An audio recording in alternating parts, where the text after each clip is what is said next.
Hello everyone, my name is Brenda and today I'm going to be talking about the novel Do Androids Dream of Electric Sheep by Philip K. Dick. So this story was published in 1968 and the novel is set in a post-apocalyptic world after the nuclear war where Earth's life has been greatly damaged, leaving most animal species in danger or extinct. It follows the story of the main character called Rick Deckner, who's a bounty hunter who has the job of retiring several androids who have escaped from the outer colonies, and in this case, being Mars. So, first of all, I wanted to talk about why I think this is soft science fiction, and I think that this is because there's a lot of human affairs involved. Um, the author centers around humanity, what it means to be human, and there's also a lot of concern about ethics and morals, morals towards the androids and also towards the animals, not only live animals, but also the electric animals. He is concerned about wildlife and why it should be preserved. And there's also a lot of concern towards why humans are behaving the way they are. And also, not all of the sciences inside this book are explained. For example, we know that androids behave the same way that we do because of the way their brain works, the way it was engineered, but we don't really get an explanation of how mood machines work and how the empathy box works. We know that they use it to feel empathy and to feel like the way others feel. They want to feel connected. They don't want to feel isolated from everyone else, and that's why they use it. But we don't really know why are they connected. How are they able to communicate with one another with just touching one box? I'm going to be talking about self identity and the sense of belonging in society because most characters inside this book want to feel a sense of belonging, even if it's fake or non realistic. And I want to first talk about isolation because I feel like this is really important for this book. A lot of people are isolated, and that's why they have animals, they have the empathy box, the mood machine, and it's because they long that connection with humanity, with others. They feel isolated, they feel alone, and even, for example, when we think about Rick's wife, she feels isolated, and that's why she is depressed most of the time because she feels numb and she wants to feel something, and the only thing that she can feel is depression. And that's why she needs to use that empathy box to connect with others. She longs that connection with humanity. So I wanted to first talk about animals, electric and live animals, and why they are important to this story. They are used to bring people together and make them feel like they are contributing on Earth. Animals make them feel like they belong in a certain group of people. For example, if you're rich, then you're gonna have a good live animal that is alive, but if you're poor and don't have enough money, then you have to get this electric animal and you have to fake your way up to society so that you can blend in with others and belong with other people. And if they find out that it's fake, then you are marginalized and they judge you because of what you have.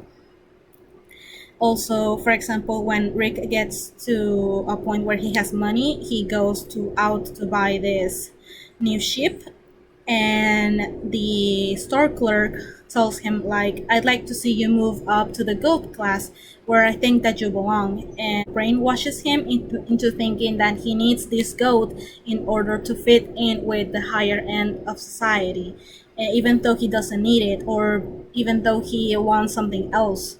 Like Rick thinks that he just wants an animal, but in reality he wants a good animal, a good big animal, because that's what's gonna make him blend in with others, blend in with these high society.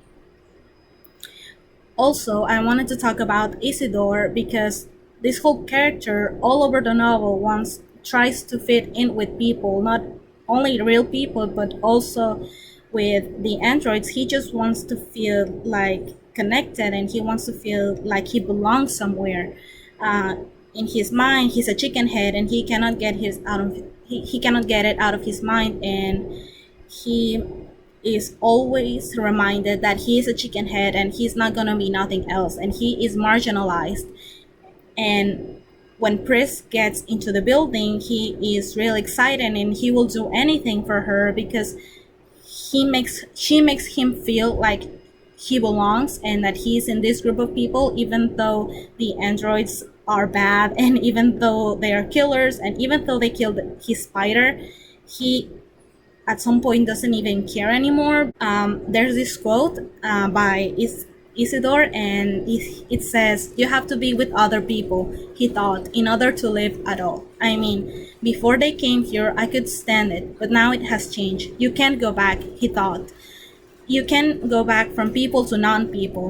He is tired of being alone and he just wants to fit in somewhere. And when he does, he doesn't want to let it go. And even though Praise killed his spider, and even though he feels bad, like he still wants to protect her from Rick because he is not alone anymore. Also, I wanted to talk about mercerism and why it exists in this world. So, mercerism exists to create a cohesive group of people and give them a sense of belonging. So, mercerism is a religion and it teaches them not only about empathy but about how they should act towards others, towards the androids, towards the work, and they have this box of empathy that when they touch it, they can feel what other people are feeling, and they can also have this connection with Mercer so that he can lead them towards a better path than the one that they are in right now. So I feel like people follow Mercerism, and Mercerism is so popular because it makes people feel like they belong in a group. It makes them feel like they belong with others, with other humans, because for example, androids cannot have a box of empathy. They cannot feel empathy, and that's what makes humans special and a cohesive group.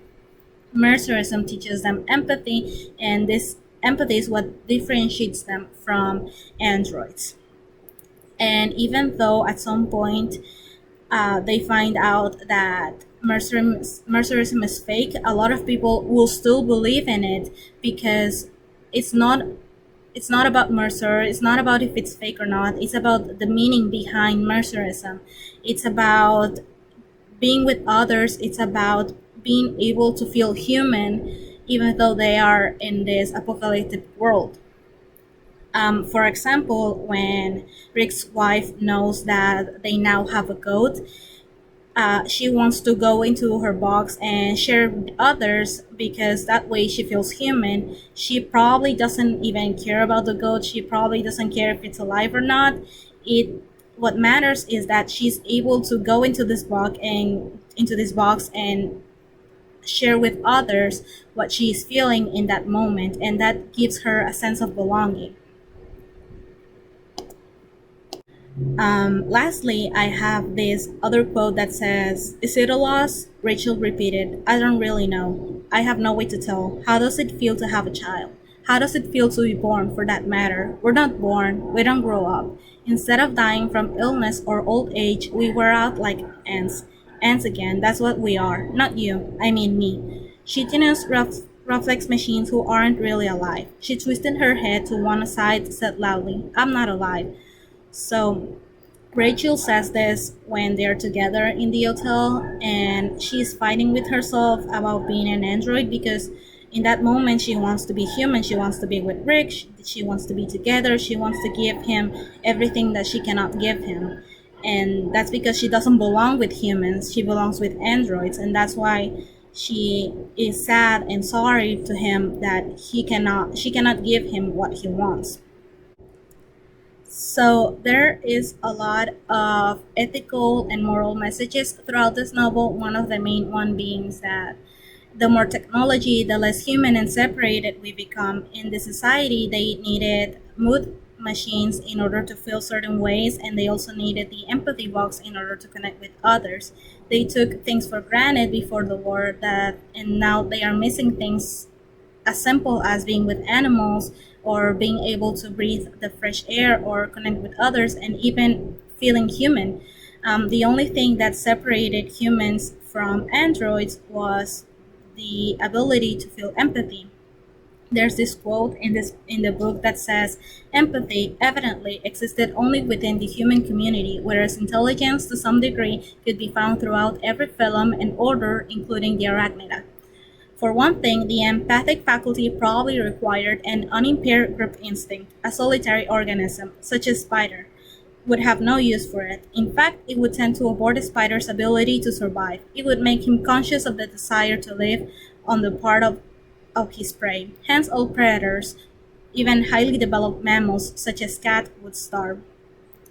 So this is a constant reminder that the difference between us and the androids was the ability to feel empathy. And we can see that when, for example, the androids tried to kill the spider, and Isidore was really mad and sad and could not believe that they had the ability to do it.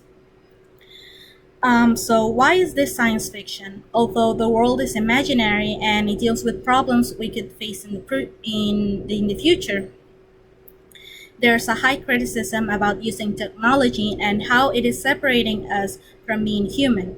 There is also a constant reminder that the important parts about being alive don't have anything to do with technological advances. And this is important not only for this class but for lives because it's a reflection about the past and the future at the same time. This novel was written during the 1960s, and during this period of time, there were a lot of things going on, like the Cuban Missile Crisis and the Vietnam War, that were probably giving the author a lot of inspiration for this novel. Um, it is a constant reminder for us to be better and for us to not take for granted the things that we have right now. And that's why I feel like this is a science fiction novel and why it is so important for us, especially during this period of time. So I have two questions for you, and the first one being, is it morally incorrect that humans feel empathy towards the electric animals but not towards the androids? And I also have a second question that says, do you think that the same thing that happened on Earth will happen in Mars eventually? So I am hoping to read everyone's answers, and I hope you have a nice day. Bye.